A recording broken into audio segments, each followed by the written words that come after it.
வணக்கம். சட்டப்பேரவையில் எடப்பாடி பழனிசாமி அவர்களுக்கும் ஓ பன்னீர்செல்வத்திற்கும் இடையே ஏற்பட்டுள்ள மோதலால் பரபரப்பு. நண்பர்களே, இந்த வீடியோவிற்கு ஒரே ஒரு லைக் மற்றும் சப்ஸ்கிரைப் பண்ணிருங்க.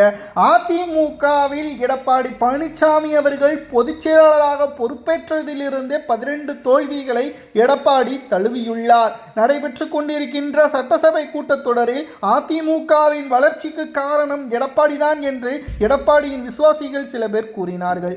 இதனை கண்டித்து ஓ பன்னீர்செல்வம் அவர்கள் எந்திரித்து, நான் இப்பொழுது திமுகவில் இருக்கலாம், ஆனால் அதிமுக பேர் இயக்கமாக மாறியதற்கு காரணமே இரண்டே பேர்தான். ஒன்று புரட்சி தலைவர் எம்ஜிஆர் அவர்களும், மற்றொருவர் அம்மா புரட்சி தலைவி ஜெயலலிதா அவர்களும் மட்டுமே தான் இதற்கு முக்கியமான காரணம்.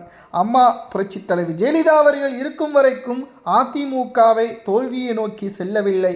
மோடி அவர்களே பார்த்து பைப்பிடும் அளவிற்குத்தான் தமிழ்நாட்டில் பேர் இயக்கமாக இருந்தது.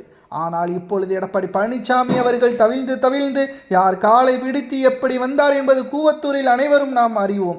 ஆனால் இப்பொழுது அனைத்து வெற்றிக்கும் நான் தான் காரணம், தோல்விற்கு தொண்டர்களே காரணம் என்று எடப்பாடி பேசுவதை எப்படி ஏற்றுக்கொள்ள முடியும் என்று சட்டப்பேரவையிலேயே ஓபிஎஸ் அவர்கள் எடப்பாடிக்கு பதிலளித்துள்ளார். இதனால் கடும் கோபமடைந்த எடப்பாடி பழனிசாமி அவர்கள் அதிமுகவில் இருந்து விலகியவர்கள் அதிமுகவில் இருக்கக்கூடிய பிரச்சனைகள் பற்றியோ அதிமுகவில் உட்கட்சி விவகாரங்கள் பற்றியோ தலையிடக்கூடாது என்று சபாநாயகரிடம் எடுத்து கூறியுள்ளனர்.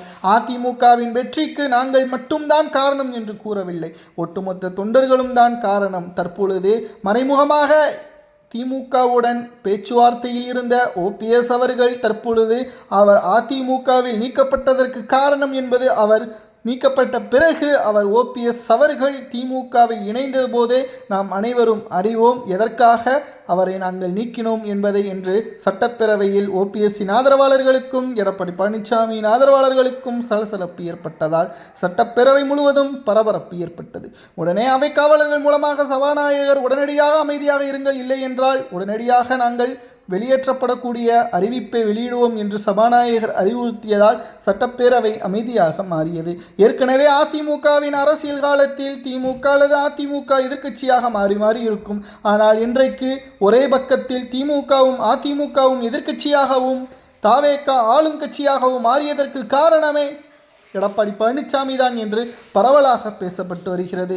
ஆனால் உண்மையான அதிமுகவின் தொண்டர்கள் யாரும் எடப்பாடி பழனிசாமி அவர்களை முழுமையான தலைவராக ஏற்றுக்கொள்ளவில்லை என்ற குற்றச்சாட்டுகளும் தற்பொழுது முன்வைக்கப்பட்டு வருகிறது.